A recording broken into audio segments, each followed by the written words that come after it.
Thanks for tuning in to your one-stop source for the sharpest investment advice on real estate and top industry news and views that you just can't miss. Joining me is Gaurav Pandey, Head of Research and Consulting at Prop Equity. He's the man behind all the solid data on this show. Well, call us if you've got a question, anything to do with buy-sell investing in real estate across the country. Numbers on your screen. Email us property@ndtv.com. All right, let's tell you what's on the show today. And there's a long list. We've got cities that we're going to cover, starting with some best developed micro markets of Gurgaon and Ghaziabad. That's up front. Also on the show, we'll take you to Mumbai and Pune. West India, we'll look at some of the top of the chart homes at hot locations. Prime properties in emerging locations of micro markets of Ahmedabad and Goa. And finally, the big story. If the builders are flouting building norms, what legal options do you have as a buyer? That's a special discussion lined up, and also on what's happening when the developers are not very well known on how much norms can be flouted. Okay, so Ghaziabad, Gurgaon, Mumbai, these are the cities that we'll cover up front. Let's, though, take a very quick look at news which affects property around the country before we get to these cities. The Reserve Bank of India has decided to ease the norms for availing foreign loans for affordable housing projects.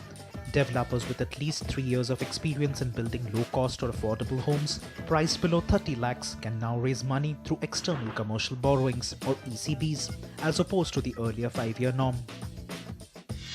After the Navi Mumbai International Airport, the planned international airport at Chakan in Pune has also run into land acquisition troubles.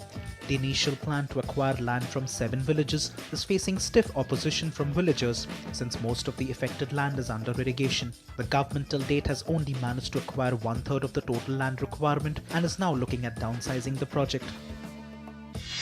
The Karnataka government is looking to upgrade the existing 4-lane Bangalore-Mysore highway to a 6-lane speedway.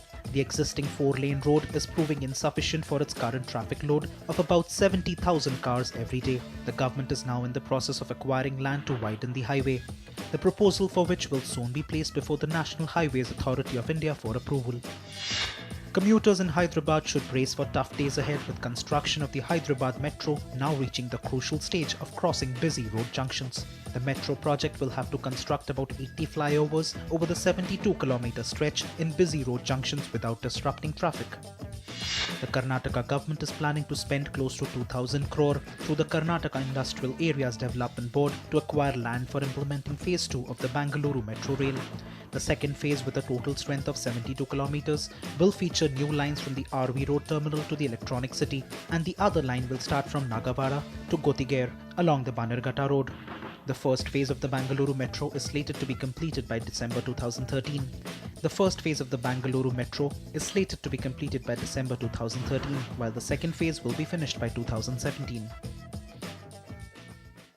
Infrastructure, especially a metro, always is good for property, isn't it? On that note, let's bring in our first caller, Anshul Goyal. Anshul, hi. Thank you very much for joining in. Tell me, how can we help you? Yeah, hi. Hi. Actually, I have a question. So, I have a property, 2 properties actually. One is a 3 BHK and it's from Pasavnath developer, Exotica, near Mohan Nagar.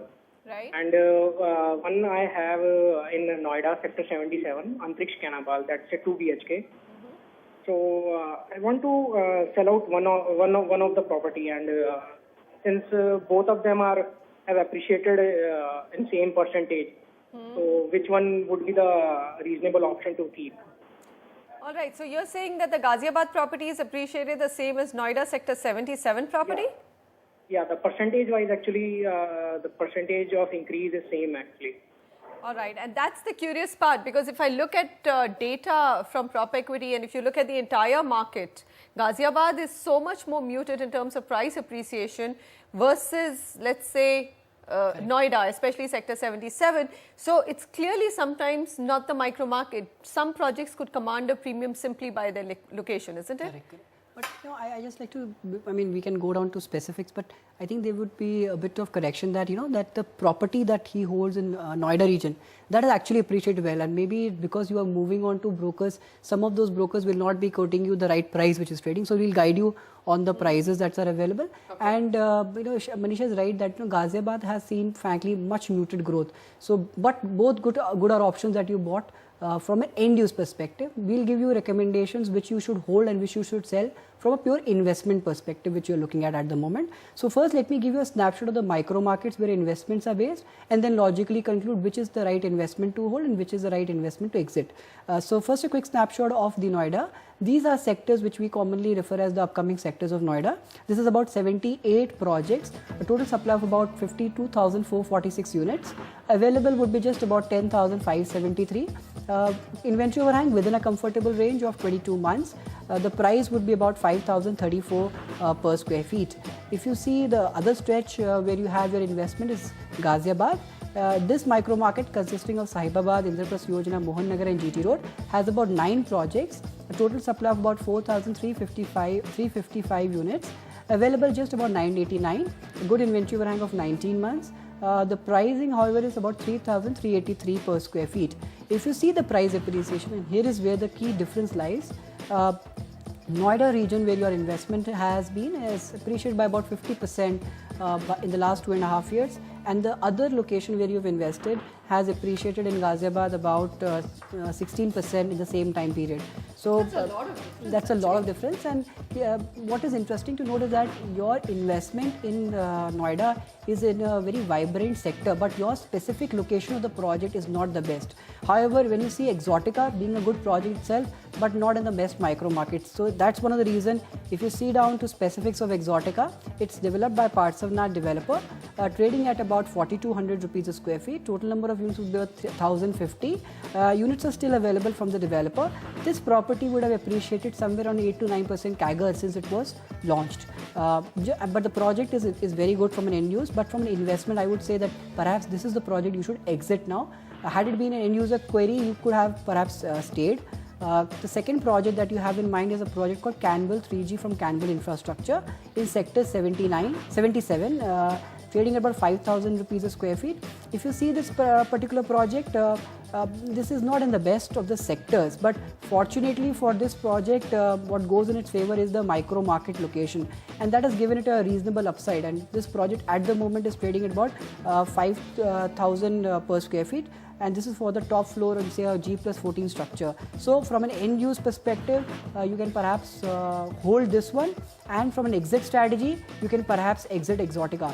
I mean, let me again clarify, both are good projects from an end use perspective. We are giving you recommendations purely from the fact that you are holding 2 assets and you want to liquidate one of those. Absolutely, and I would say any day if you had something in Noida vis-a-vis something in Ghaziabad, you hold on to Noida, not the Ghaziabad project. I mean, looking at the future, looking at any of the big consultants, what they've been saying, whether it's Knight Frank or JLL, they're all spotting on to Noida and Greater Noida as the markets to look into, as reasonably priced markets which have a great future simply because of the infrastructure and all the development which is being provided or at least in plan by the authorities. All right, Rakesh Dheer on the phone line with us with his next question, and Gurgaon is where he's going to take us. Go ahead, Rakesh. Manisha, hi Gaurav. So my query to you guys is, I'm looking for a 3 to 4 BHK, that's luxury apartment in Gurgaon. It's for my end use. And my budget is close to 1.25 to 1.75 CR. And the property that I'm looking at should be ready by 2 to 3 years. My preferred locations are Golf Course Extension Road or sected towards the Delhi side on Dwarka Expressway. All right, okay. So I'm glad that you said towards the Delhi side of Dwarka Expressway, because the other side is not something that we are recommending very heavily, especially if you've got a very decent budget, then you stick around with the 2 areas that he's already shortlisted. And I hope he's been watching the program and that's what's helped him choose it. But go ahead, what can we do? So what we'll try and do is we'll give you 2 options in Golf Course Extension Road and one option which is closer to the Delhi side of the Dwarka Expressway. So before coming down to recommendations, a quick snapshot of the micro markets. The Delhi side of Dwarka Expressway has about 16 projects, a total supply of 4,544 units. Available would be about 1,090 units, a very hot selling market, so inventory overhang is just about 8 months. The weighted average price would be about 7,690 per square feet. The second stretch is Golf Course Extension Road, and this is about 21 projects, a total supply of 8,289 units. Available would be about 1556, inventory overhang at a very decent 13 months. The weighted average price would be slightly higher, about 11,049 per square feet. If you see Delhi side of Dwarka Expressway, that has appreciated by about 38% in the last 2.5 years.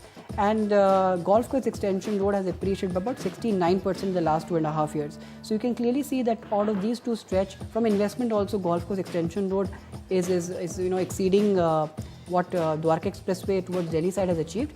And I think from an end use perspective, you should give preference towards Golf Course Extension Road. Reason being, you have existing infrastructure. So we have two recommendations on this stretch. One is a project called the Corridors from IREO in Sector 67A. This is trading at about 9,000 rupees a square feet.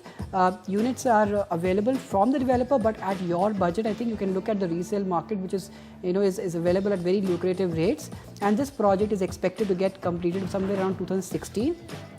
The second recommendation that we have for you in this stretch is a project called Heritage 1 from Conscient Infrastructure in Sector 62, trading at about 7,800 rupees a square feet. Again, I think you can look at the resale market, and Conscient Infrastructure has developed real estate business for long, and they have even done some schools, recreational facilities apart from residential apartments. The third recommendation that we have for you is in the Dwarka Expressway corridor towards Delhi, a project recommended as called as Diplomatic Greens 1 from Puri Constructions, trading at about 7,500 rupees a square feet. Units are available from the resale market, and this is very close to actually Delhi, and it's part of a 82-acre master planned as a mixed-use community development. So this will give you a lot of premium lifestyle once it gets completed. So any of these three options you can look at. All right, I'm just wondering, resale market, Heritage 1 and Diplomatic Greens easily available, Gaurav? You have to hunt down frankly in the resale market, but Manisha, what is going in Heritage 1 is a very small project. There's not much available. But Manisha, right, what I see at the moment is overall economic jittery is ensuring that investors start exiting, and I think that's where you can strike good deals. So if you look at Delhi side of Dwarka Expressway, I think sourcing deals is still better generally, not specific to a project. It's still easier. Why? Because people are purely investors. In Extension Road, you need a bit of extra legwork because there is a lot of end user participation also getting into it, especially in the resale market, owing to good infrastructure which already exists in that part of the city. All right. So, and also remember, the reason why we're recommending projects which are under construction or at least have a great lineage behind them, a good solid lineage behind them in terms of a developer, I won't say great, is simply because we want to be sure that in a jittery environment going forward, you don't get stuck with a developer or a project where the completion capabilities are under a big question mark. So these are the three projects you should look at. The budget is about 1.5 crore. Gurgaon Golf Course Extension and Dwarka Expressway, the Delhi side is what we're talking about. The corridors IREO, Heritage 1 Conscient Infrastructure, and there's Diplomatic Greens 1 by Puri Constructions.